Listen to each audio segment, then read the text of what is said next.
citou, por exemplo, que o cenário ele deve ser desafiador, questão de juros altos, uma inflação ainda alta e que deve aumentar com mais gastos do governo, né? A gente está vendo a estimativa de inflação já subindo e com excesso de pessimismo tem muita coisa barata em bolsa, então vai ter muita oportunidade para quem souber aproveitar. Vocês estão de olho em alguma coisa específica assim que, nossa, na tua opinião, isso aqui ficou a preço de banana a ponto de não poder ser ignorado? Tem algo que chama muito a sua atenção? Olha, existem ainda excelentes oportunidades no mercado, se você não olhar assim, se você olhar assim, num horizonte, né? Eu, por exemplo, eu estou comprando ações de uma empresa que opera numa atividade perene, tá certo? Que realizou e está realizando uma reestruturação fortíssima nas suas matrizes energéticas. A empresa possuía uma concentração muito forte na geração de energia hídrica. Hoje ela tem uma participação muito mais significativa em outras matrizes energéticas. Essa empresa é uma das poucas no país que estatutariamente distribui 100% do seu lucro. É uma empresa que alterou significativamente a sua base acionária, reduziu a sua base acionária. E é uma empresa que vem investindo fortemente em outras matrizes energéticas, não é isso? Então, o que aconteceu? Essa empresa, questão de um ano e meio atrás, ela se chamava AES-Tietê. Por quê? Porque no seu nome estava representada o fator de que ela gerava energia no rio Tietê. Então, o que eles fizeram? A primeira coisa que eles fizeram foi mudar o nome para AES Brasil, o que já alterou o sentimento de divulgação da empresa, não é isso? De imagem, de que hoje ela não é mais Tietê, ela é Brasil. Está correto? Segundo ponto importante também, ela converteu todas as ações preferenciais em ordinárias. E terceiro ponto importante, ela eliminou as units. Uma unit custava 10, 12 reais.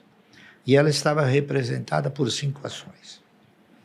Então, terceiro ponto, ela fez um grupamento que passou a ter a representação da cotação de uma ação, aquilo que significava a cotação de 5 ações.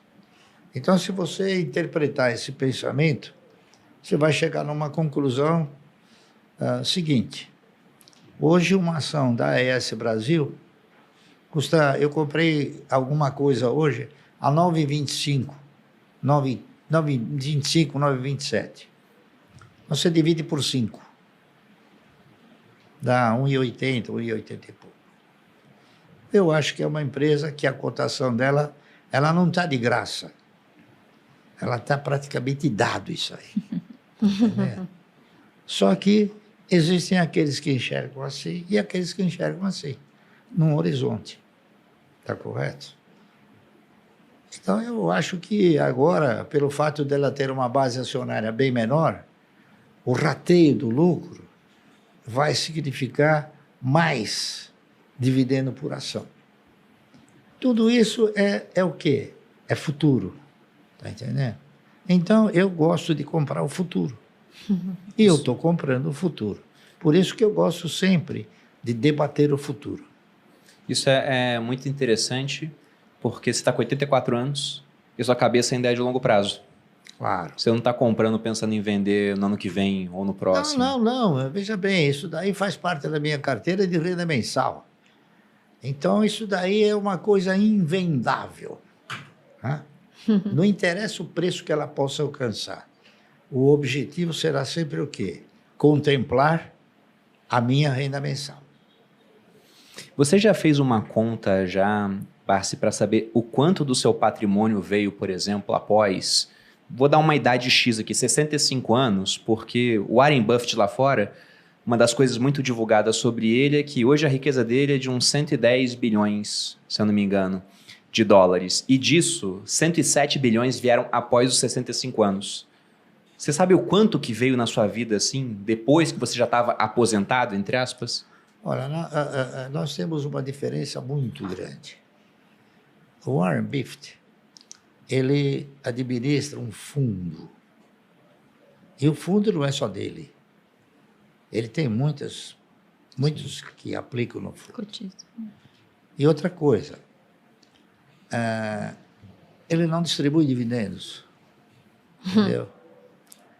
Ele gera o sentimento da valorização.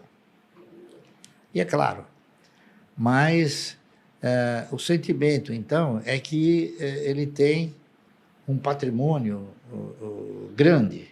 E tem. Agora, não é só dele, entendeu? Ele é o gestor, aliás, com outros gestores também competentes. Então, há uma diferença muito grande entre ele e eu. Eu não sou um fundo. Holding, né? Não é isso? Eu tenho um fundo, mas eu não sou um fundo. Então, eu tenho a mesma característica dele na pessoa física, enquanto ele tem o quê? Ele valoriza a cota. Está correto? Então, o cidadão ganha na valorização da cota. Ele não distribui dividendos. Eu não, eu tenho o meu dividendo. Entendeu? Nós temos, assim, vamos supor, conceitos diferentes. Tá certo? Agora, é claro, ele também teve um sentimento de investir bastante aguçado, não é isso? E outra, ele teve também a felicidade de estar num país onde 90% investe na geração de riqueza. Sim. Não é aqui onde 99% investe o quê? Não, é agiota. Está entendendo? Então, há essa diferença. Então, quando ele comprou ações de empresa General Electric, Coca-Cola, West Fargo, né?